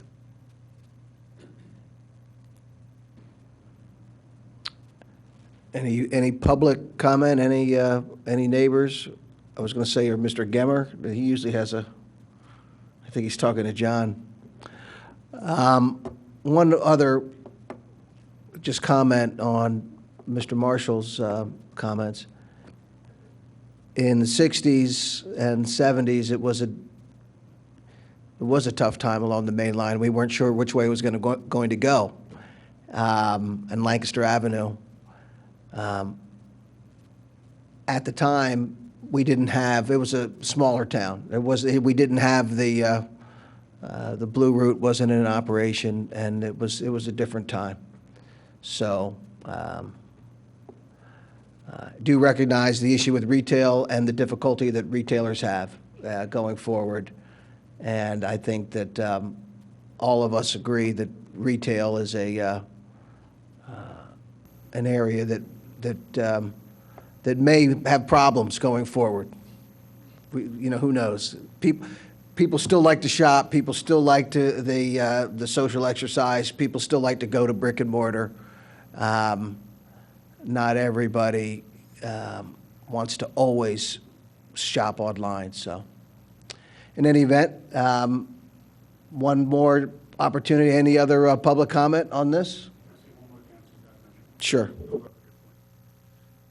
So Bill brought up a good point that the that lot was closed for, was it a year, over a year? A long time. Closed off, barricaded off while the construction was going on at the library. And I can't tell you that there was even a thought in anyone's head that that had any material impact on the North Wayne parking situation that we had there. It's just not, believe it or not, that stretch of just crossing over Route 30 is a completely different animal for the people that are coming to North Wayne restaurants. It's just not on their radar. It might have been for the middle school during the day or maybe for the Stitch House down there, but I can't even recall. Matter of fact, we used it for the music festival because no one even knew it was sitting there. We just moved barricades in the middle of the trucks there for the day. So I do think that the office impact will be minimal in that lot because we've seen it offline for 2 years and nobody even noticed. As you say, it will take, even if this project was approved, it would be a couple of years before you'd get any impact. So it's some ways off, some ways off. Okay. I see the one other issue that I would just point out is nowhere do I see, and Bill, or if John was here, there is no proposal, there's no agreement, there's no lease or other agreement on spots that would fulfill that obligation, correct? As it stands, the variance is for 14 when the requirement on its face would be for 61. And the use. And the use.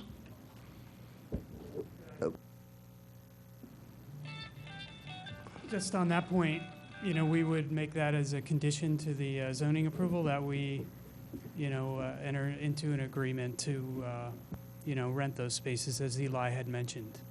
So, you know, it's a chicken or the egg thing, you know. Do we get our relief? I think that's the way to do it, get it with that condition. You know, that's what we would be looking to do. Thank you. All right, one last opportunity. Any public comment? Any further public comment? Hearing none, thank you very much, Mr. Khan, Attorney Brosman, Mr. Marshall, and et al. Thank you very much for your presentation. Thank you very much for going through. Greatly appreciate the opportunity to review the project and to hear directly from the developer proposal. Thank you very much. Our second comment, our second issue for today is one that has been on my mind for the last several years, and is something that I think has been on the radar of Radnor leadership for a long time. So I don't know if many of you get the Radnor Historical Society bulletin, but if you do get the bulletin, this one is the 2018 bulletin, and I have every one since 2015, and I think that these, I've read probably every word in it, and I think that the Historical Society does a great job preserving the history and preserving the real flavor of Radnor and really giving a sense of how the main line developed and how our community developed and what it means today. And in these articles that are in this magazine, there's often little little notes that are directed at the Board of Commissioners, and I noted one. So from the 2018 Radnor Changes article written by Mr. Greg Pritchard, he writes in here that unlike other mainline communities with similar extant historic resources, I don't have my glasses, sorry, Radnor Township does not designate historic buildings outside the 3 historic districts. Even within those districts, losses occur when restoration seems infeasible or if the Board of Commissioners sides with developers. referring to the destruction of historic properties. And then Mr. Pritchard writes, while comprehensive plans commissioned by the township, including the now 30-year-old 1988 plan, have recommended the creation of historical commission and provided a list of historic resources worthy of protection, the commissioners have not yet acted to protect historic buildings or historic resources. It's difficult to say if there will be interest among the members of the board to implement the plan's recommendations. So when I'm reading this and I'm as a commissioner and I read those words, I'm especially perked up. And I, as a person who recognizes the value of historic properties in Radnor, I was particularly struck by these words and wanted to bring this before my committee here and our committee to discuss the Historic Commission and to actually act on the subtle prompt in this magazine. And one of the buildings that really makes this salient for us right now, in this article called Radnor Changes, we see 444 East Lancaster Avenue, which was the old doctor's office on Lancaster Avenue, which is now being converted to a condo building with 22 condos. So we've lost this building, but in this article, it shows this building and says that this was part of the 1910 edition of American Suburban Magazine as really a showcase house. It's now demolished. We will have condos there, but this is a project that we approved on this board not too long ago, and it is a fine example of a mainline residence that has been lost. So I discussed this with Mr. Pritchard, and he makes the point that part of the comprehensive plan called for an historical commission for Radnor, and we've never implemented it. So I've invited Mr. Pritchard here tonight to talk with us about its implementation, what it means, how it would work with the Historic Architectural Review Board, and what we need to do to make this a reality to save some of the historic properties and to recognize the historic nature of Radnor. So that's why I wanted to have this, and we have Mr. Pritchard here, and I hope you can speak to us about this. Indeed. Well, thank you very much for having me, Commissioner Booker, Commissioner Mulroney, and Township staff. I'm really appreciative of the time to be given to speak on this issue. And I'm glad you read my article, Mr. Booker, about changes in Radnor.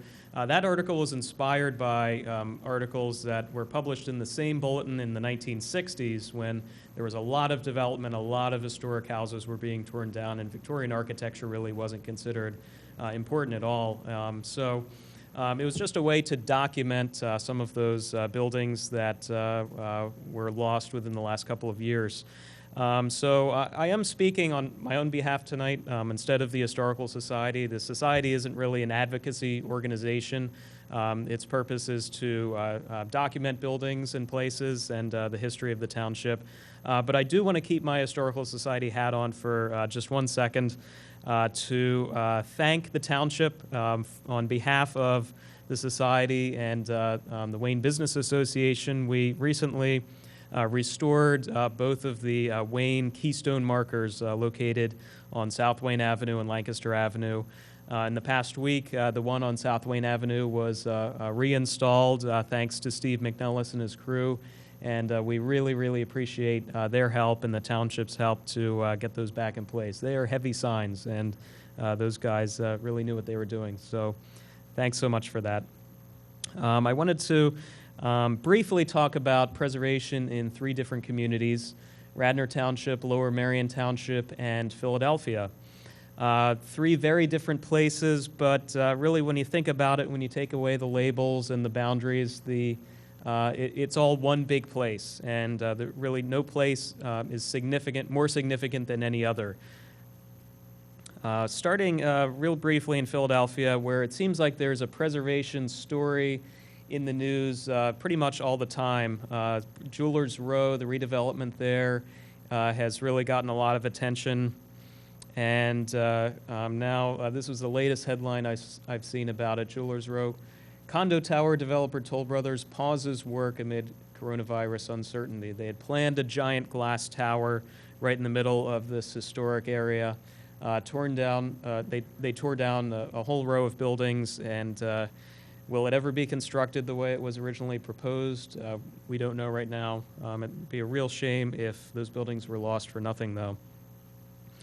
Philadelphia has a register of historic places. This is their list of properties that are historically designated, protected within the city limits, and this map on their website shows the extent of those resources. They're kind of outlined there.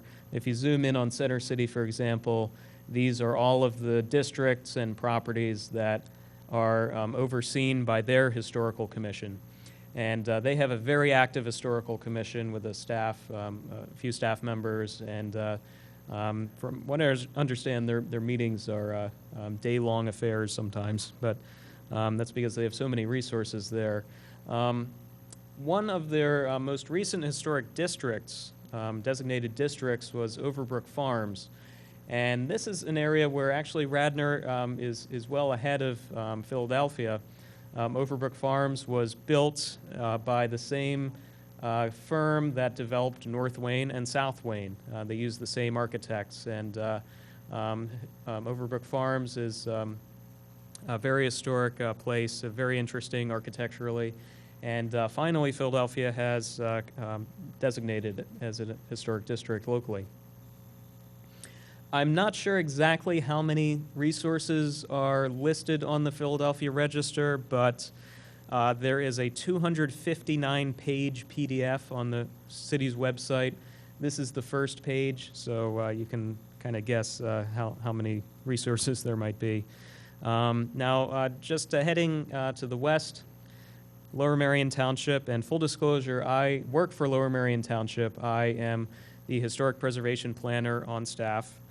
And I bring greetings from our department, and my boss, Chris Leswing, the Director of Building and Planning, is really hoping that we can continue to collaborate, Radnor and Lower Merion. We share a pretty big border. We take on a lot of the same kinds of projects. Trails are a big thing in Lower Merion. And hopefully we can work together more than ever. But as you can see, this is a map to scale showing the two townships. Radnor is just over half the size of Lower Merion, and population is about the same. And we share a lot of similarities. But Lower Merion does protect historic properties that are outside of historic districts. This map shows the properties outlined in blue, or filled in with blue, are protected Class 1 or 2 historically designated properties, and then the red areas are historic districts. There are 7 historic districts in the township. In a couple of numbers, there are 670 individual properties overseen by Lower Merion's Historical Commission, and about 368 properties that the HARB oversees across 7 different historic districts. And when you think of historic properties in Lower Merion, you think of this sort of thing, the typical mainline mansion, the Maybrook in Wynwood. And certainly this is one of the great historic properties in the township, but with a number that big, there are a wide variety of different properties that are on Lower Merion's historic resource inventory. And among them, some of the historic, not properties, but historic objects that have recently been designated are milestones. And this is a survey that we did documenting 14 milestones on 3 different routes in Lower Merion Township. And of course, those routes continue into Radnor. And in fact, these are 3 examples of milestones that are on Conestoga Road that continue that sequence from Lower Merion into Radnor Township. I have just a couple of case studies of Lower Merion historic properties that were recently before our Harbin Historical Commission there. This is our Ardmore Commercial Center Historic District. It's a very diverse group of commercial buildings in downtown Ardmore. And just a couple of quick examples.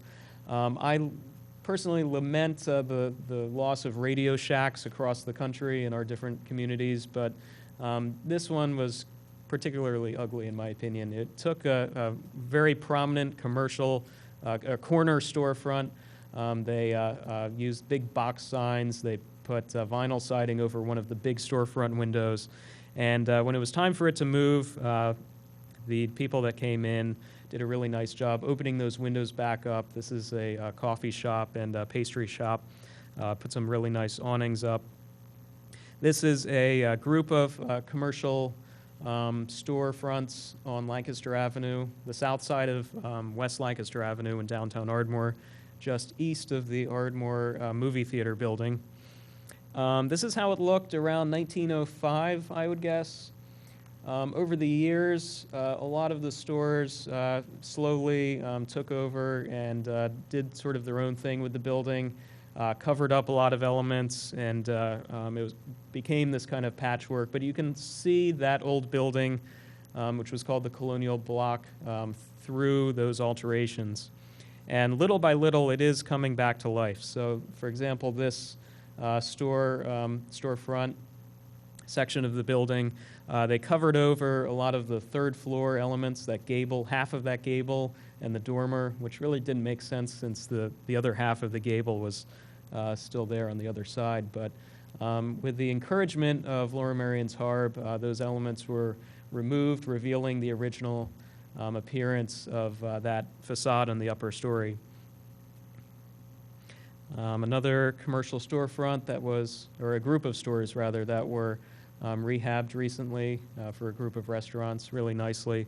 The developer really did the research about what the building historically looked like, and our Harb encouraged that renovation as well.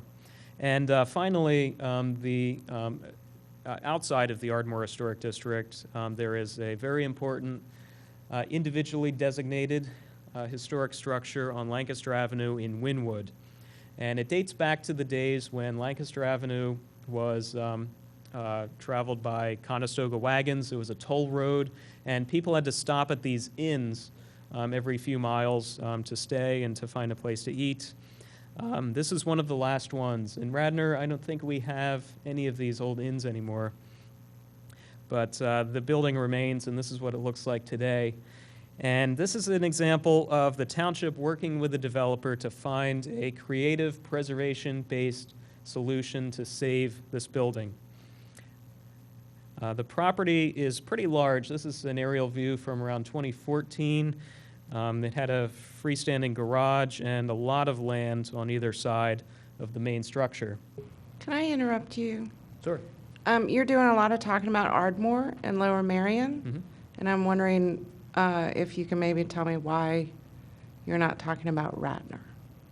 Well, I'm giving some examples of how preservation-focused solutions were found for some projects in Lower Merion Township, but the kinds of things that could be applied to historic properties in Radnor. This is the last example, and then I'll jump over to Radnor. So this is this was a property that went up for sale around 2014. The developer proposed this, proposed 5 new homes on the site facing Cedar Grove Road and also having frontage on Lancaster Avenue. There was a lot of outcry in the community, and Mainline Times covered it just about every week in the developments. And what happened, our department worked with the developer to find a solution to retain the historic inn while still developing the other portion of the site. So this plan allowed for 3 new homes to be built alongside the inn, and the inn to be converted into 3 condominium units. And looks like this from above, and the homes on Cedar Grove, which face Cedar Grove Road, really fit in well with the neighborhood. And got a lot of good press after that for a change. So now jumping over to the west to Radnor. And Radnor really has a great start, I think. 3 historic districts. North Wayne, I'm a native of North Wayne. I think it's a really important place historically. South Wayne is a really big historic district, locally designated. And of course, Luella Court in the middle. It's almost a contiguous area there. But if we zoom out, we can see that it's only in that one part of the township where historic properties are protected. So Ward 1 has both North Wayne and Luella Court. South Wayne is mostly in Ward 3, but it also straddles 1 and 6. But other areas, other wards aren't protected at all. Some examples, ward by ward of historic properties that aren't protected, and this is, to be clear, this is not, an inclusion in this slideshow does not mean that there's any threat to any of these buildings. I'm just pointing them out as examples in each ward of buildings that could potentially be protected. So the theater, of course, one of the most iconic buildings, downtown Wayne. In Ward 2, there is a building, a fabulous mansion, by one of Philadelphia's greatest architects at Harford Park, Ward 2. Ward 3 is where downtown Ithan is, Conestoga Road, where many of the properties were included in Radnor's survey of historic properties and could be potentially a historic district. Ward 4 contains, of course, the whole Ardrossan estate, but I pointed out here specifically the Holly Tree House, which is the oldest house in Radnor Township. It was supposedly built around 1720, which makes it 300 this year. Ward 5, one of my personal favorites, the Whitehall Station, which is one of the oldest Pennsylvania Railroad stations in existence from when the main line followed its old route down Glenbrook Avenue. Ward 6, there's the Mill Dam Club, which dates from the early 19th century. And Ward 7, just one example of a resource in Ward 7 is the Radnor Methodist Church, which the oldest part of which dates back to 1833, I believe. So, and all of these properties were listed in the comprehensive plan list of potentially designatable historic properties. And the township followed up that plan with a survey, a new survey of historic resources in 2003, for which they hired a consultant to compile.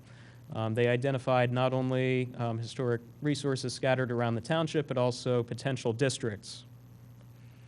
And over at the Historical Society, we have been updating this list constantly as we find new information. Construction dates, architect names, important individuals who may have been associated with properties. We've been adding them to this list. And we make this free and available to everyone on our website at radnorhistory.org/survey. So I don't want to go through these one by one, but these were the recommendations from the comprehensive plan in '88 and then in '03. And since then, Radnor has established the HARB and those historic districts, but there is a lot more that could be done.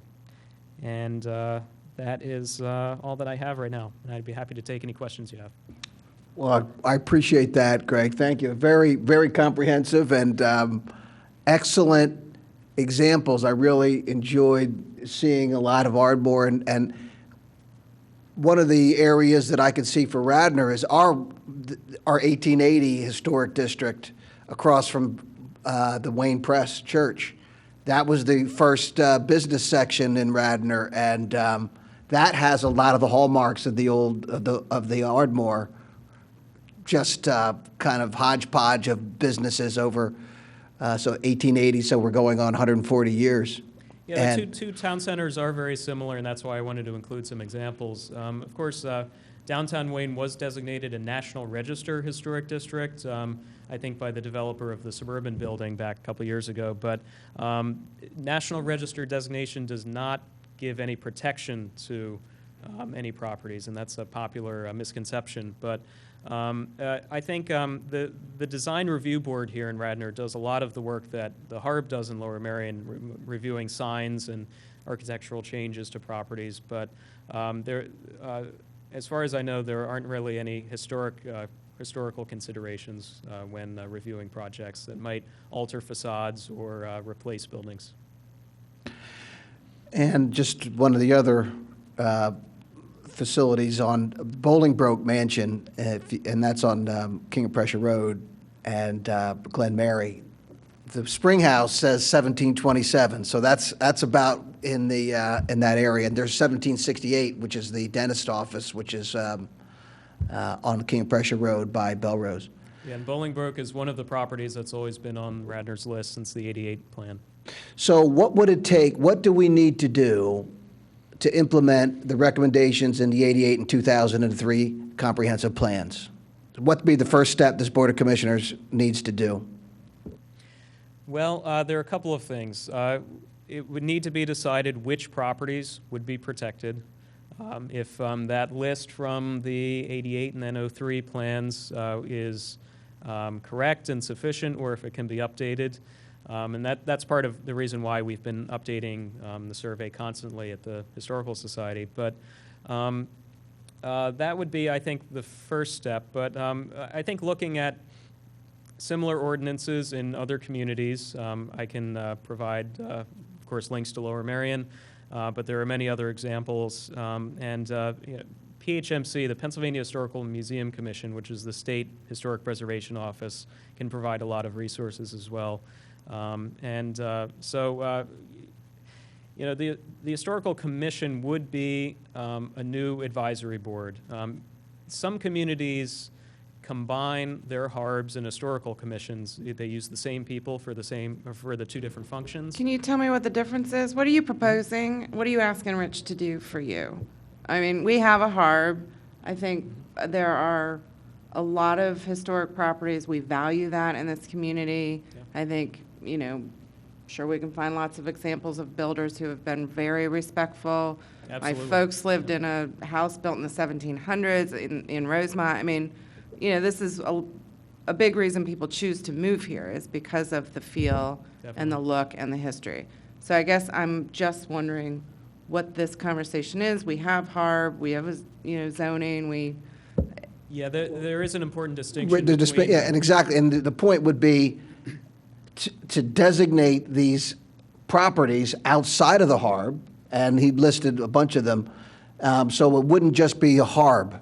And so that's what, listed a bunch of them and that also, they're not in danger. Nobody's coming in trying to tear those down. Well, you just said, you said none of these that you're showing us are in danger of being lost. Currently, Right. currently, and that's again, this is the long range, and also I gave you the example of 444 Lancaster, right? So, just so you're aware, I asked Mr. Pritchard, so he wasn't asking me other than in the book. Yeah, 444. So, this is the one that I'm giving you. Yeah, so, I apologize. There is an important distinction between an historical commission and a HARB, and I should have explained that. A HARB only deals with properties within districts. A commission would review properties outside of the district, scattered sites all over the township rather than within districts. And would have review. Basically, there'd be an additional advisory board that would be an additional review for developers. If they're proposing redevelopment on a property that's historically designated, they would have to go through that process. So basically, we would need. Wouldn't save buildings that private owners can't maintain and have to demolish based on zoning and security and code issues. We just lost a house that was old and probably in its heyday would have been gorgeous, but it was dangerous, and when it violated all the codes, the owner had to make a decision, and it went down. It's not going to stop that unless the township wants to buy it and spend a lot of money, right? So that's not what these bodies do, am I right? I mean, There- it's not going to stop the loss of some of these beautiful old homes that can't be maintained, I guess is what I'm So asking. Some of them, if a commission would determine that it's beyond repair, of course, there could be other ordinance is in place for demolition by neglect that would try to prevent that sort of thing from happening. Yeah, it's, what I've learned at Lower Merion is there are no two cases that are exactly alike, and there are pros and cons on each side for and against whatever someone's trying to do. And it's really hard to say that this set of guidelines will apply to all properties in the township. It's really always a case-by-case kind of thing. So basically, we would review the list, reestablish it, update it, and then also we would propose a historical commission ordinance.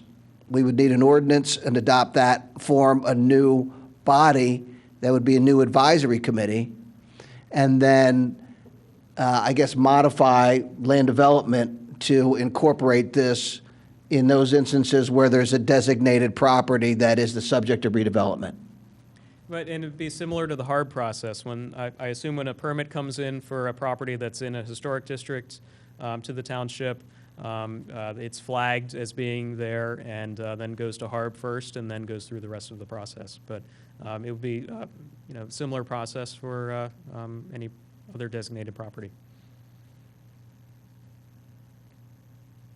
John, do you have any comment on what you see as far as a solicitor and what it would take to, should the Board of Commissioners want to pursue it, what would be involved?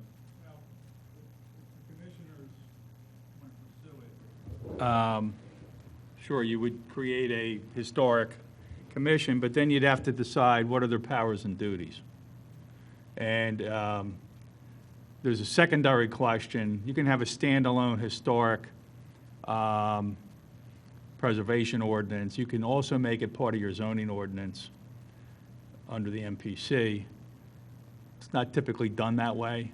Some townships designate village areas in their zoning, and then they put these, like a historic overlay zone on top of it to keep them intact. You're not in that situation because you're developed. You're talking about probably single buildings that are located all over the township that you've already identified. So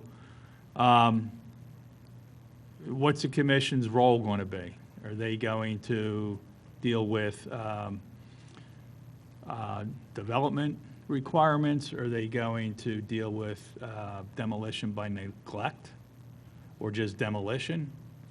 This is always the threat that somebody doesn't want to fix it up, so they just let it fall down. And that's demolition by neglect, and there's ordinances that deal with that. I think Mr. Pritchard is suggesting that could be a separate ordinance that would be outside of the, or maybe part of, but outside of the Historical Commission, but the Historical Commission would have an additional review for development. And again, in instances where a large facility was going to be torn down for 5 houses, work with the developer to save the building and put 3. Sure, that could be, But doesn't HARB already do that? but only in the HARB district. Okay. More or So less. I also, my concern is that before this meeting, I checked out HARB. I think it's a 5-member group, and we've had 2 vacancies on there for years. So who would you put on the commission? We don't even have people who want to do the service for HARB. So I'm not sure the interest is out there. I know that people have great interest in these old homes. I'm one of them. But, we're not even getting people to serve when we have these established districts. So it concerns me making up another commission. Perhaps, it's not what people are clamoring for. What comments As you I have on mentioned- that, Greg? Well, as I mentioned, the members of the HARB can be the same as Historical Commission. I serve on the Willistown Historical Commission, and occasionally an application will come before us for a property within one of Willistown's historic districts, and we Stay seated, we adjourn one meeting and convene another, and it's as simple as that. Sometimes that's just the easiest way to go about it. Yeah, and I'm not sure what kind of outreach the township does to solicit new members of boards and commissions, but I know there have been vacancies, and it started out with some really great members who I knew personally, and I've gotten to know some of the current members as well, and yeah, it's always a challenge, and trust me, I staff a HARB and historical commission, and when we have vacancies, it's sometimes difficult to find qualified people.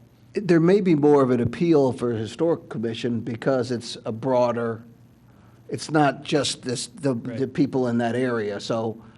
So I'm just going to suggest that the lateness of the hour and the pretty empty room, this is a.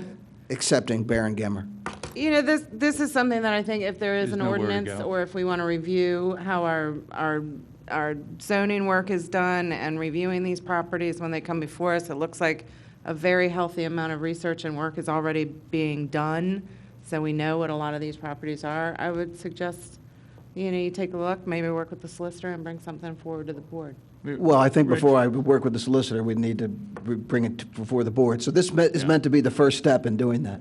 One of the things you could consider, and this happens in, like I said, some townships, you've got this recognition in your comp plan. I don't think you have anything in the zoning ordinance currently that talks about protection of historic resources in your zoning code or subdivision land development. So your planning commission can deal with these issues if they've got the authority in the code to look at it.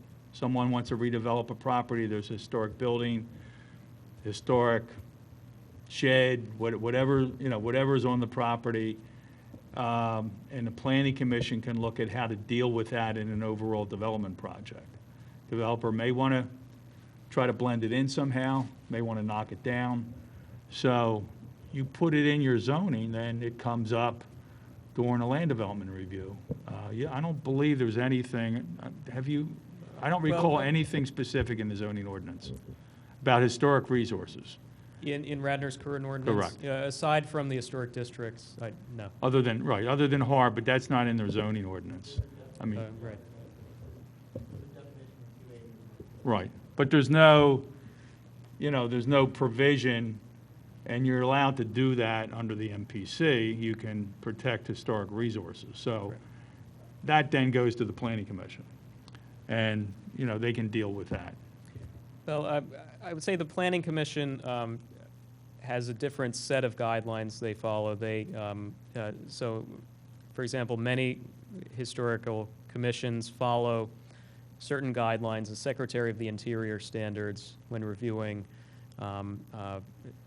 applications for historic properties, and that's usually included in the code. And the interpretation of those standards is something that is usually a little beyond, or different, I guess, from what a planning commission normally does. And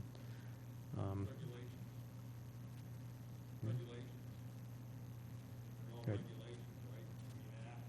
Application for that designation is going to be by property owner if they want to do it. I mean, if the planning commission could pick up, if they had the authority, how to deal with, and it's typically going to come up when someone wants to knock down a historic building, it's happened all over Chester County, Bucks County, and it becomes part of the development plan. So, planning commission will look at that overall development. Well, If they have some authority. understood. I see planning commission as something different. But let me, because we are running late here and I want to be respectful of everyone's time, let me discuss it with you, John and Greg, and see if we can't propose something for the Board of Commissioners at an upcoming meeting that we could get a vote to work on